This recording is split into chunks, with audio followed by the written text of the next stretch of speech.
जैसा कि कल आप पढ़ रहे थे व्याख्या पाठ की। और आज आगे चलते हैं।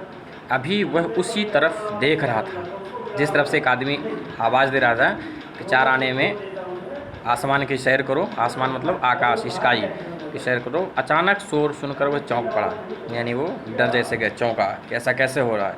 पीछे फिर कर देखा तो मारे डर के उसका दिल कांप उठा। जैसे ही पीछे को देखा उसका दिल कांप गया, डर गया। वही चीता ना जाने किस तरह पिंजरे से निकलकर उसी की तरफ दौड़ा चला आ रहा था। देखा कि वो चीता जिसको देखा था कि इसको तो मलेरिया है, इसका खून चूस लिया, वह पिंजरे से निकलकर उसी की तरफ दौड़ा चला आ रहा था। बलदेव जान लेकर भागा, यानी अपनी जान को बचा करके भागने लगा।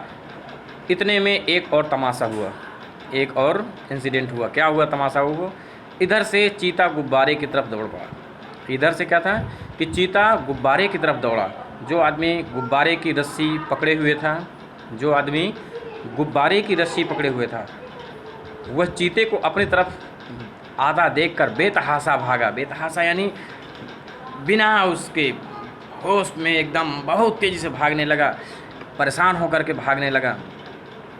बलदेव को और कुछ ना सूझा तो वह झट से गुब्बारे पर चढ़ गया। बलदेव को कुछ ना सूझा तो वह झट से गुब्बारे पर चढ़ गया। जब देखा कि मेरे तरफ चीता आ रहा तो गुब्बारे पर चढ़ गया।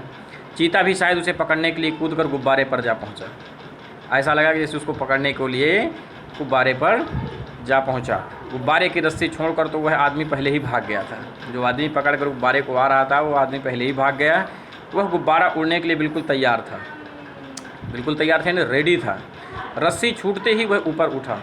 जैसे ही रस्सी छूटी गुब्बारा ऊपर उठा। बलदेव और चीता दोनों ऊपर उठ गए, दोनों ऊपर की ओर उठ गए। बात की बात में गुब्बारा ताड़ के बराबर जा पहुंचा, यानी जो वृक्ष था उसके ऊपर तक पहुंच जाए। बलदेव ने एक बार फिर नीचे देखा तो लोग चिल्ला चिल्ला कर उसे बचने के उपाय बताने लगे। लोग आवाज़ दे रहे नीचे से और उसको सेव करने के लिए उसके सॉल्यूशन बताने लगे, उपाय बताने लगे क्या करना है। मगर बलदेव के तो होश उड़ गए हुए थे, यानी उसके तो होश उड़ चुके थे, यानी एक प्रकार से प्राण निकलने ही वाले थे। उसकी समझ में कोई बात ना आई। ज्यों ज्यों गुब्बारा ऊपर उठता जाता था चीते की जान निकली जाती थी। ज्यों ज्यों गुब्बारा ऊपर उठता जाता था चीते की जान निकली जाती थी। उसकी समझ में ना आता था कि कौन मुझे आसमान की ओर लिए जाता है। वह चाहता था तो बड़ी आसानी से बलदेव को चट कर जाता मतलब खा जाता, मार के खा जाता। लेकिन वह ऊपर की ओर उठ रहा था और उसके भी प्राण निकल रहे थे, डर रहा था। मगर उसे अपनी ही जान की फिक्र पड़ी हुई थी। वो दूसरे की जान क्या लेगा जो अपने ही जान को बचाने में लगा है। सारा चीतापन भूल गया था।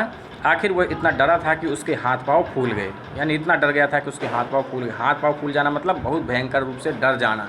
और वह फिसल कर उल्टा नीचे गिरा और क्या हो गया, फिसल करके नीचे गिर गया। ज़मीन पर गिरते ही उसकी हड्डी पसली चूर चूर हो गई, यानी चूर चूर हो गई मतलब हड्डी पसली टूट गई। अब तक तो बलदेव को चीते का डर था, अब यह फिक्र हुई कि गुब्बारा मुझे कहाँ लिए जाता है। अब डर हुआ कि गुब्बारा कहाँ लिए, क्योंकि चीता तो गिर गया। वह एक बार घंटा घर की मीनार पर चढ़ा था। ऊपर से उसे नीचे के आदमी खिलौने से और घर घरौंदे से लगते थे, यानी वहाँ घंटा घर की जो मीनार थी, चोटी थी, उस पर ऊपर चढ़ा था और उसमें से खिलौने आदमी खिलौने के सामान और घर एकदम छोटे छोटे जो बच्चों के खिलौने होते उसके सामान उसके सामान दिखाई दे रहे थे। मगर इस वक्त वह उससे कई गुना ऊंचा था। लेकिन इस बार वो क्या किया, वो इससे भी ऊंचे में चला गया था। एकाएक उसे एक बात याद आ गई।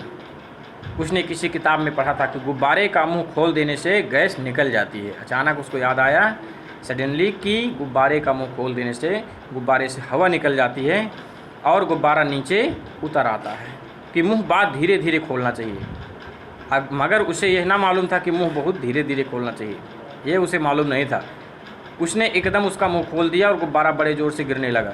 जब वह ज़मीन से थोड़ी ऊंचाई पर आ गया तो उसने नीचे की तरफ देखा, दरिया बह रहा, दरिया यानी पानी बह रहा था, नदी बह रही थी। फिर तो वह रस्सी छोड़कर दरिया में कूद पड़ा और तैरकर निकल आया। ये मुंशी प्रेमचंद द्वारा रचित कहानी थी आपकी।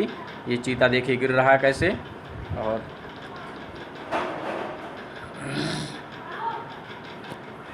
तो बच्चों आज यहीं तक आप